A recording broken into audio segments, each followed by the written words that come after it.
Welcome back to the Cybersecurity Architecture series. In the previous two videos, I talked about identity management and endpoint security, and now we're going to focus on the network.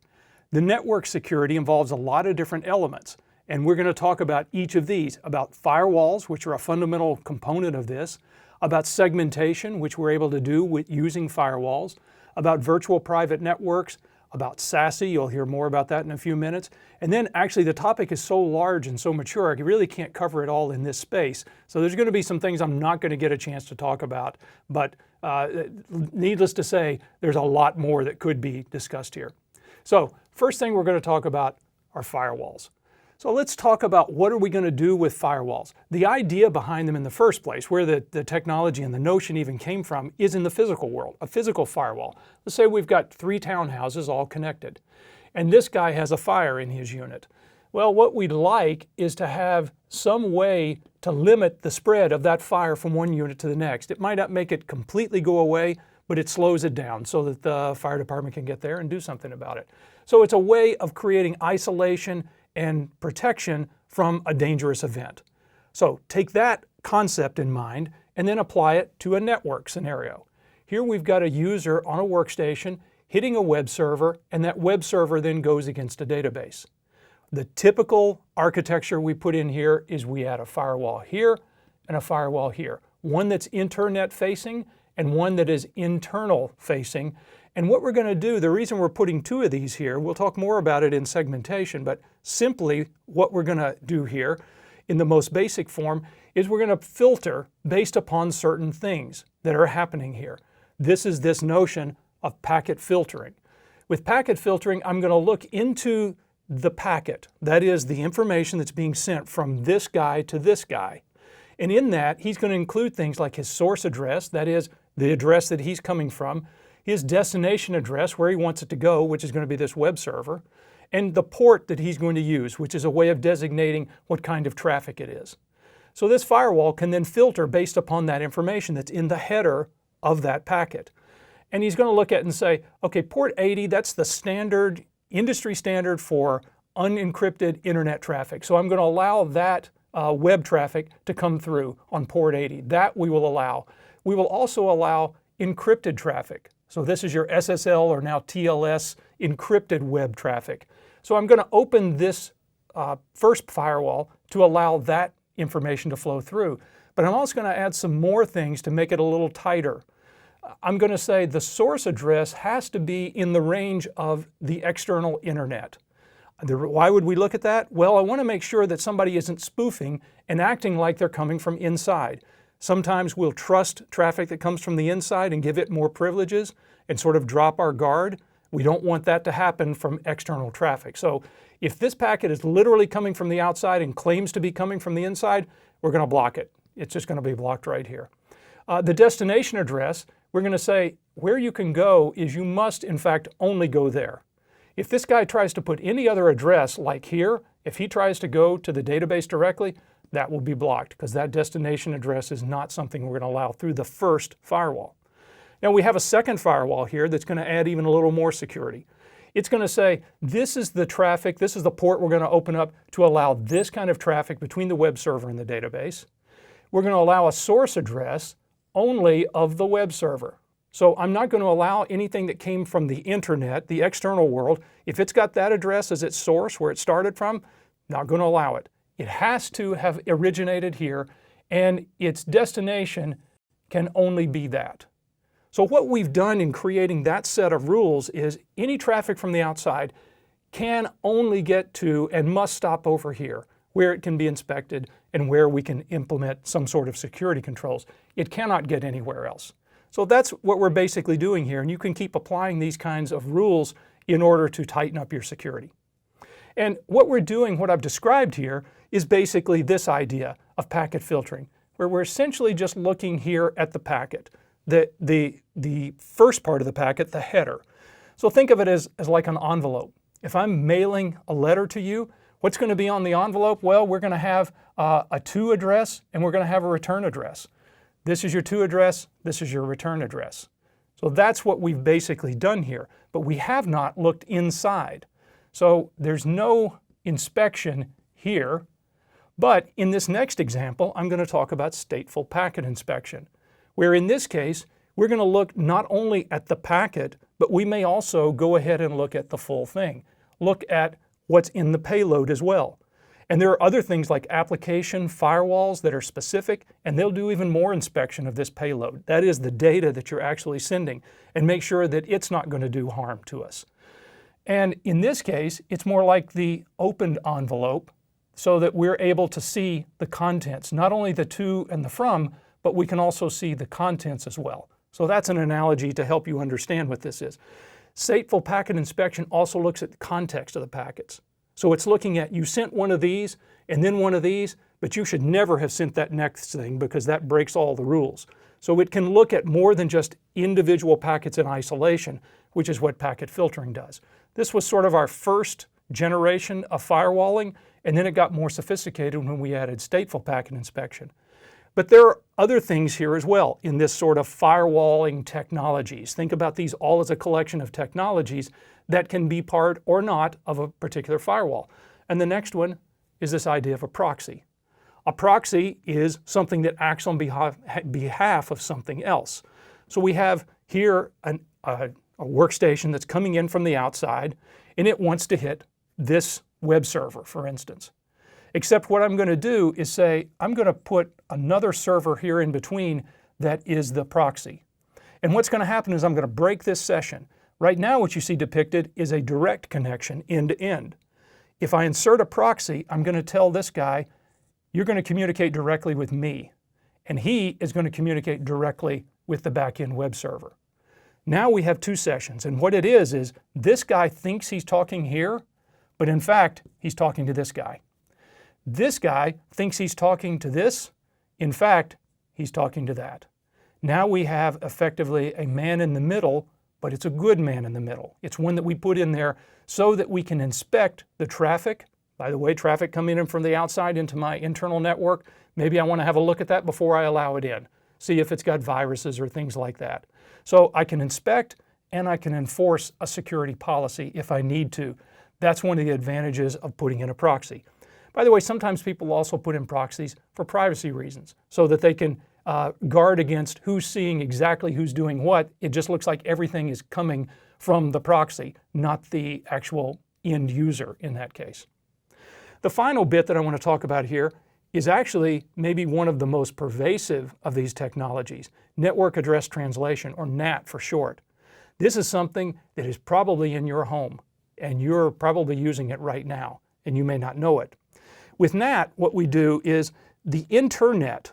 So by convention, we've all agreed by industry standard that there is a range of addresses that are routable across the internet and a range that are not routable across the internet. So this is specified in the rules for internet traffic. If the address starts with a 10, then it doesn't matter what the other numbers are after that, because internet addresses are always these forward numbers separated by periods is the way we depict those. If it starts with a 10, if it's a 10 dot address, it is not routable across the internet. It is routable across an internal intranet or across your home network. If you've got a home router, Wi-Fi router, whatever, you probably will find that it's used a 10 dot address, or more commonly, it's used one of these, 192.168.something.something. That's very common in home setups. So this is an internal address that cannot be routed across the internet. That's why we need this NAT box. The NAT box does the translation. That's the T in NAT. So if this guy wants to send traffic that goes out to the internet, his internal address, if he put that out directly, it would hit the first router on the internet and get blocked. It wouldn't go anywhere. But in fact, what we're going to do is the NAT table, the NAT router or NAT firewall maintains a table where it's going to translate this into an external address, usually just a single address that is recognized for everything that's behind here. So it actually conserves IP addresses. I could have 100 of these different devices back here. They all look like just one address going out to the internet. So I'm going to translate the traffic as it comes here into something that's routable so it can get out there, and it will come back, and then the NAT box will turn it back and send it back to the workstation that it needed to go to. Now that's just to preserve existing functionality. Where's the protection? The protection comes in the fact that if this guy out here wants to directly hit this workstation, he can't, because the address for this workstation, this 192.168.1.1 as example, is not routable across the internet. If he tries to send that, it won't go anywhere. So this way we have internal traffic and external traffic, and we can flow this way but prevent someone from being able to get from the outside directly to the inside. And as I said, this is very common technology. It's usually built into all of the home routers. Okay, we just talked about firewalls. Now we're going to talk about segmentation. That is, how we're going to apply these firewalls in various network architectures to achieve different levels of security. Let's take the first one. This is the most primitive. I don't recommend this. Don't ever do this. But this, in the early days of the internet, was a viable option for a lot of people. It's a bastion host. We basically take our web server and put it on the internet, because what we don't want is the internal network, intranet, being exposed directly to the internet. And if I don't put this somewhere outside here, then that means I have to allow all the internet traffic into my internal network, and that's a really bad idea. So in the early days, people would put a single firewall right here, put their web server out here, or whatever devices that had to be a bastion, last bastion on the defense, right out here on the edge. Again, not recommended. We have better ways to do it. The sort of next generation of this was a tri-homed network, where in this case, we've created essentially a firewall that we've carved off here into 3 different networks. So the firewall that's sitting here recognizes traffic coming in on one network interface card, and this traffic, for instance, all of the internet traffic will be directed directly into where our web server is. It's coming in on this network interface card, it will automatically be directed there. And maybe we apply some rules like the packet filtering and stuff like that, but that's where the traffic is destined to go in most cases. And likely, in this case, the internal traffic, it coming in on this network interface card, it could be routed here if somebody, internal user, wants to hit our website, but it could also just as equally be trying to go out somewhere here. So here we have a single firewall sitting there, but it's got 3 different network interface cards. So it's trying to kind of do a lot of work in one place. And that's why it's called tri-homed. This is a DMZ of sorts. A demilitarized zone is the term we use there to refer to an area that's a buffer between an untrusted environment and a more trusted environment. Now, I'm going to use those terms very simplistically, with apologies to people who understand what zero trust means, that there's really no trusted networks, but that's why we're essentially trying to show, here's the red zone, the untrusted, the yellow zone is the semi-trusted, and the green zone is the more trusted zone. That's the idea here behind the color coding. Okay, move to the next one, the basic DMZ, and this is very popular. And by the way, this last one is one that's often done in home networks. If you want to have an internal network and you want to allow guests to have access, or your IoT devices or things like that, if you're hosting your own web server on your home network, not a great idea, but you could do it. You might want to separate it out like this, because again, it's a low-cost option. That's the advantage, is it's very scalable, it's cheap, but on the downside, it's a single point of failure. If this thing doesn't do its job, everything's wide open, potentially. Okay, moving on to the basic DMZ, which in this case, I'm going to use 2 firewalls.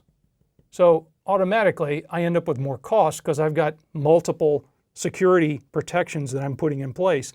And it's going to be more complex because I have to administer different rules and different capabilities here. And I gave an example of this in the first frame, in the first example before, when I talked about packet filtering and traffic coming in here and coming out there and so forth. That would be a basic DMZ. We got a red zone, a yellow zone, a green zone. Think of this as the traffic light. This is the danger, untrusted, semi-trusted, caution, and then this is where it's more trusted. And we've built the kind of firewall rules to make sure that this can be trusted, because again, someone cannot go from here to here. We block that. We block that actually at this first firewall. And then we have a secondary block here. And as a result, because we've got one block here and another block here, we have defense in depth. You remember, going back to the very first video in this series, one of the principles I talked about that was important is this notion of defense in depth. I don't rely on any single security mechanism to protect me. If this firewall fails for some reason, I still can't get traffic from here to there because I built in a rule that said the source address has to be traffic coming from this web server, for instance. And if this failed and all the traffic was able to come through it, then it would still be blocked by this second. So we've got defense in depth. It's also more scalable. So I could build up multiples of these, multiples of a lot of these kinds of things. So the opportunities are a lot greater. Again, not a single point of failure, but defense in depth. And then finally, I'll talk about a multi-tiered DMZ. So the multi-tiered DMZ, we basically put a firewall here and here. So now we've got this diagram essentially replicated here. But in this case, I've split out the web server from the application server from the database in this example. In this case, I'm going to implement yet another firewall, a third firewall in this case. So as you would guess, one of the downsides is it's going to be even more expensive than these others. It is going to be more costly and complex than these others because now I've got 3 firewalls to administer and different rules on each one of them. However, we've got defense in depth on steroids. We've got even more because now any one of these mechanisms, it would have to be that all 3 of them failed. If one of them failed, it wouldn't necessarily be a huge problem for us. We also have greater granularity. That is, I can allow traffic to only go to here from this zone to this zone. I can allow traffic from this zone only to go to that zone, and traffic from this zone only to go to that zone, and do the reverse back. So more granularity, more firewalls, more cost and complexity, but potentially, if I do it right, more security. Okay, in the previous section we talked about firewalls and segmentation. Now we're going to cover the next subject of virtual private networking, VPNs. Now what are VPNs designed to do? They're basically trying to give us a secure channel over an untrusted network. That's the idea. I can't necessarily trust the internet because I don't have visibility into all of the aspects of that. But I'd like to be able to send secure information or information in a secure way over it. So I want a secure channel over an untrusted network. That would be a great capability. And the way I do that, I accomplish it by encrypting my information and then sending it over the network. The idea there is I get confidentiality. And I get that because people can't see what is in the packet. All they'll see is the encrypted information. We lots of times think about this as a pipe or as a tunnel. You'll hear those kind of analogies used here. Think about if we've got a user here with a browser trying to get to a web server and we're building a secure pipe, a connection from one end to the other, and I'm encrypting all the packets as they go across. So that way, someone who looks here sees nothing that they can interpret, nothing that means anything. That's the idea behind a secure pipe, secure channel over an untrusted network. So that's the good stuff, and security guys love that we can do that. What they don't love is this. That is a limited inspection capability. This ability to, so the good guy can send their traffic without everybody seeing it. It also means a bad guy could send their traffic without everybody seeing it, and that would be a problem. So it limits our ability to inspect and therefore see if someone's putting malware into my system or someone's initiating an attack. So it's one of those blessings and a curse at the same time. All right, there are different kinds of VPN technologies, and to understand them, we really need a little bit of understanding on network technologies.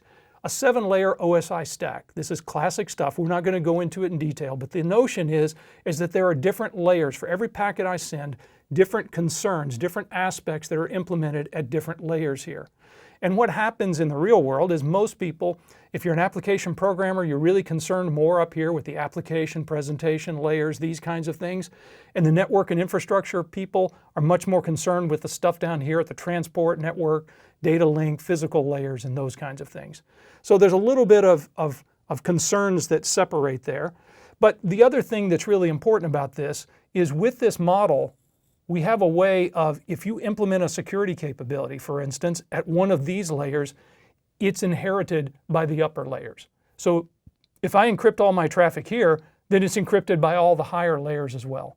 So from a simple security standpoint, it might be easier to put the encryption down lower in the stack. We'll talk in a minute why that's not necessarily what you always want to do though. So there are different examples of how we do this. For instance, at the application layer, you may have heard of this protocol, Secure Shell. That's an example of an application layer or application-specific VPN. It encrypts the data so that you can connect into a particular device, console, this sort of thing. There's a secure FTP and other examples like that. Another one that's very common, and you're going to run across this all the time, whether you're aware of it or not, is TLS or SSL, Transport Layer Security or Secure Sockets Layer. This is the older term. The newer name for this standard is TLS. It's implemented at the transport layer. That's what you usually see when you're a browser connected to a web server and you see that little lock in the browser up on the URL line. That's what is being implemented there, TLS. So that is everything that's going to that web server then is going to be encrypted. There are other examples. There's a thing called IPsec, which is implemented at the network layer. If you do that, then everything between two network addresses will be encrypted, as opposed to between the web server or for a very specific application. And then we have some other examples of point-to-point tunneling protocol, PPTP, or L2TP, which is the layer 2 tunneling protocol. These are some examples that are even lower on the stack. So not to go into details on it, but just to give you an idea, there's not a single type of VPN or VPN technology. They all share some of these qualities. And if you see these things, you should think, that's a type of VPN. Now, what's happening these days is we're tending to move away from these broad network-based VPNs more toward application-specific VPNs. What's the reason for that? Well, on the advantage side for the broad ones is that they're relatively simple. I set up a connection, for instance, between two endpoints or me into a particular network, and everything I do, for instance, if I set up an IPsec session, everything I send into that whole network now will be encrypted. So that's a very simple type of thing to do. However, it doesn't give us the granularity that we get over on this side with a very application-specific firewall or VPN like we're doing here with SSH. The other advantage on the broad-based side, network-based side, is as a catch-all. Again, if I encrypt at this layer, then all the traffic, all the different applications can benefit from that basic VPN. I don't have to set up separate ones. So it's simpler in that regard. However, I don't have as much control and as much granularity. The ability to control and say, I have a VPN for my email, a VPN for my file sharing application, a VPN for my instant messaging application, and control all of those separately gives me more control so that if I need to shut a particular service down or a particular user down, I can do that. So a lot of different possibilities here in this area of VPNs. Okay, now we've covered firewalls, segmentation, VPNs, and our last one is SASE. What is SASE? It's Secure Access Service Edge. That's what the acronym stands for. It's actually a very relevant and important topic these days as part of the larger subject of zero trust. And in fact, another aspect of zero trust that's very relevant is microsegmentation. And we talked about segmentation before, but microsegmentation just carries that to the extreme and puts lots and lots of zones within your network with little micro networks. But SASE in particular, what we're trying to do here is create some sort of secure capability that's delivered on the edge. To think about it this way, let's look at a Venn diagram. Here we've got networking concerns here, we've got security things, and we've got the cloud. If you think about the intersection of network, security, and cloud, this is the world where SASE lives. Because, and depending on how you want to think about this, if you think more mathematically, you might like this description. If you think more visually, you might like this one. We'll go through the mathematical one first. SASE is basically network security plus WAN, wide area networking capability. So that's the network and the security, all delivered from the cloud. So that's the way of taking that Venn diagram and expressing it kind of as a loose mathematical equation. Now, if we were to decompose this a little more, what does it mean? What does the NetSec mean? Network security? Well, that's basically firewalling, which we've talked about. It's secure web gateways, which we didn't really go into detail, but think about those as application-specific firewalls and things of that sort.